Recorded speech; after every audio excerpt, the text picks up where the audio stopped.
ഇതിനെക്കുറിച്ച് ഒരുപാട് conspiracy theories ഇന്നുണ്ട്. ആദ്യത്തെ തിയറി ഒരു ഫോസ്റ്റർ ഹോം തിയറിയാണ്. അതെന്ന് വെച്ച് കഴിഞ്ഞാൽ ഈ കുട്ടിയുടെ ബോഡി കിട്ടിയെന്ന് 1.5 മൈൽ അപ്പുറത്ത് ഒരു ഫോസ്റ്റർ ഹോം ഉണ്ടായിരുന്നു. റെമിങ്ടൺ വെസ്റ്റോ എന്ന് പറയുന്ന ഒരു വ്യക്തി ഈ കുട്ടിയുടെ കേസ് അന്വേഷണത്തിൻ്റെ പിറകിൽ ഇങ്ങനെ അന്വേഷിച്ച് നടന്നപ്പോൾ അദ്ദേഹത്തിന് ഒരു മനോരോഗിയാണ് ഈ ഫോസ്റ്റർ ഹോമിലോട്ട് ലീഡ് ചെയ്തുകൊണ്ടിരുന്നത്.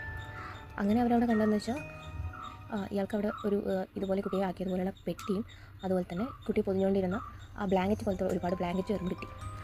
അങ്ങനെയാണ് ഇദ്ദേഹം വിചാരിച്ചിരുന്നത് ആ ഫോസ്റ്റർ ഹോമിലെ ഫാദറിൻ്റെ സ്റ്റെപ്പ് ഡോട്ടർക്ക് ഉണ്ടായ കുട്ടിയാണ് ഈ കുട്ടിയെന്നും ആ സ്റ്റെപ്പ് ഡോട്ടർക്ക് ഇപ്പോൾ ഒരു മദർ ആവാൻ താല്പര്യമില്ലാത്തതുകൊണ്ട് ഈ കുഞ്ഞിനെ അവർ കൊന്നു കളഞ്ഞു, പുറം ലോകം അറിയാതെ കൊന്നു കളഞ്ഞു, ഇങ്ങനെയാണ് വിചാരിച്ചിരുന്നത്. പക്ഷേ ഈ തിയറി തെറ്റാണെന്ന് പിന്നീട് പോലീസുകാർ പറഞ്ഞു.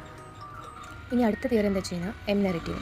അതായത് 2002 ഒരു വുമൻ വന്നിട്ട് പറയുകയാണ് അവളുടെ അമ്മയും അച്ഛനും കൂടെ ഒരു കുട്ടീനെ വീട്ടിലോട്ട് കൊണ്ടുപോകും 1954. എന്നിട്ട് 1954 അതിനുശേഷം ആ കുട്ടീനെ അവർ ബേസ്മെൻറ്റിൽ പൂട്ടിയിട്ടു.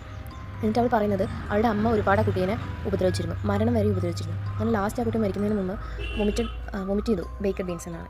ഇത് നമ്മളിതൊക്കെ കണക്ട് ചെയ്യുമ്പോൾ ആ കാര്യം കറക്റ്റാണ്. അവൻ അവസാനം കഴിച്ചത് ബേക്കർ ബീൻസ് ആണെന്നുള്ളത് പോലീസിന് മനസ്സിലായിട്ടുണ്ടായിരുന്നു. അതുകൊണ്ട് ഇത് മൊത്തത്തിലാണ് തള്ളിക്കളഞ്ഞിട്ടില്ല ഈ തിയറി. പക്ഷേ ഇന്ന് അന്വേഷണം നടന്നുകൊണ്ടിരിക്കുന്നു. പിന്നെ ഈ തിയറിയിൽ